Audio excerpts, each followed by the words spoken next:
സുഹൃത്തുക്കളെ, നേപഥ്യയിൽ ശ്രീ മധു ചാക്യാരുടെ നേതൃത്വത്തിൽ എല്ലാ വർഷവും നടത്തി വരാറുള്ള കൂടിയാട്ട മഹോത്സവം ഈ വർഷം ആഗസ്റ്റ് 21 ആരംഭിക്കുകയാണ്.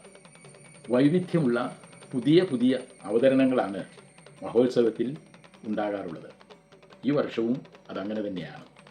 ദക്ഷിണേന്ത്യയിൽ ആദ്യമുണ്ടായ പ്രഹസന രത്നമാണ് മത്തവിലാസം.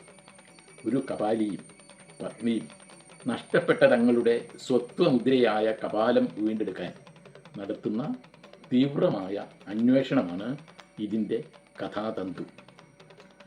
ബുദ്ധഭിക്ഷുവും ശൈവസന്യാസിയും ഭ്രാന്തനുമൊക്കെ ഇടപെടുന്നതോടെ സംഭവ ബഹുലമാകുന്നു കഥാഗതി.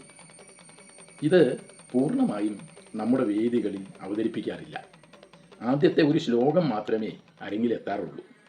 ഹൃദ്യമായ ഈ പ്രഹസനത്തിൻ്റെ സമ്പൂർണമായുള്ള അവതരണമാണ് നേപഥ്യ ഇപ്പോൾ നമുക്ക് വേണ്ടി ഒരുക്കുന്നത്.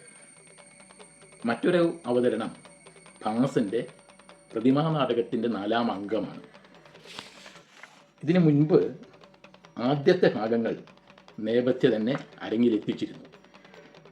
വനവാസത്തിന് പോയ ശ്രീരാമനെ കാണാൻ ഭരതൻ വനത്തിലേക്ക് പോകുന്ന കഥയാണ് 4ാം അംഗത്തിൻ്റെ ഉള്ളടക്കം.